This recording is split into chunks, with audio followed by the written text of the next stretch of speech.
Story ఏంటంటే రీసెంట్గా మా రిలేటివ్స్లో ఒక బ్రదర్ వాళ్ళ పాపని తీసుకుని హైదరాబాద్ వస్తున్నాడు. అమ్మకి ఒక కాల్ వచ్చిందంట, సెంట్రల్ గవర్నమెంట్ జాబ్ అంట, వచ్చేసి అని చెప్పి కాల్ చేశారు.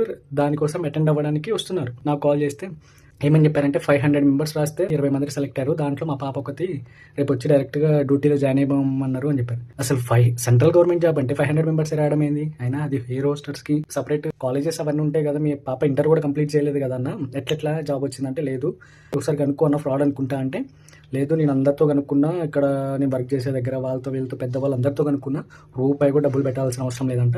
సరేలే అని చెప్పి వాళ్ళు వచ్చారు. సరే వాళ్ళకి హైదరాబాద్లో ఏం తెలియదు అన్నట్టు నేను కూడా వాళ్ళతో పాటు వెళ్ళేసరికి నాకు అక్కడ సిచ్యువేషన్ అర్థమైంది. వాళ్ళకి ఒక ఎగ్జామ్ కండక్ట్ చేసి నేను చూస్తూనే ఉన్నా, ఆ పాప మొత్తం రాంగ్ పెడతాను.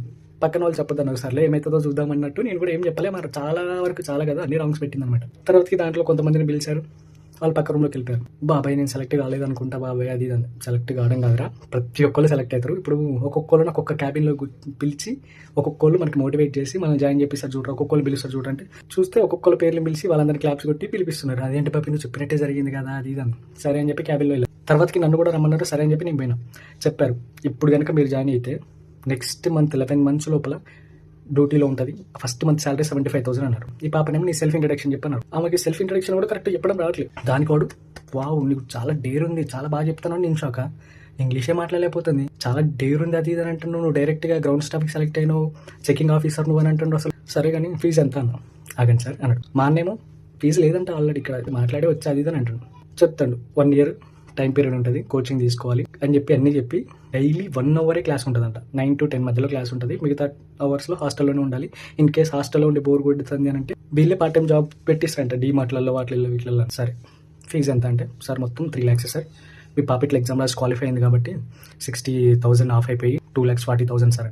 ఒక మిడిల్ క్లాస్ వాడు వాళ్ళ డాడీ వ్యవసాయం చేసుకుని బతికేటోడు 2 లక్షలు కడతాడు. అసలు ఏమంటే అసలు మీ పాప జీవితాన్ని మీరే అన్యాయం చేస్తున్నారు ఇక్కడ జాయిన్ చేయకపోతే అని చెప్పని అంటాను.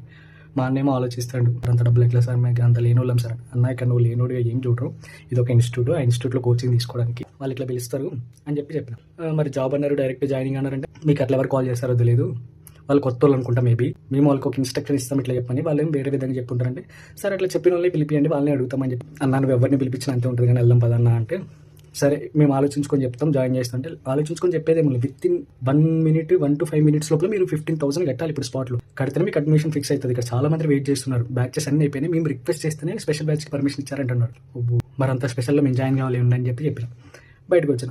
జాబ్ అంటేనే వచ్చిన బాబాయ్ అని చెప్పి అన్నారు. పాపం వాళ్ళు ఊరు నుంచి వచ్చారు, కనీసం వాళ్ళకి హైదరాబాద్లో ఏ ప్లేస్లో ఎట్లా వెళ్ళాలో కూడా తెలియదు. వాళ్ళు పాపకి ఇంటర్ కంప్లీట్ కాకముందని ఎయిర్ హోస్టర్స్ జాబ్ వచ్చింది అని చెప్పి ఆశపడి వచ్చారు.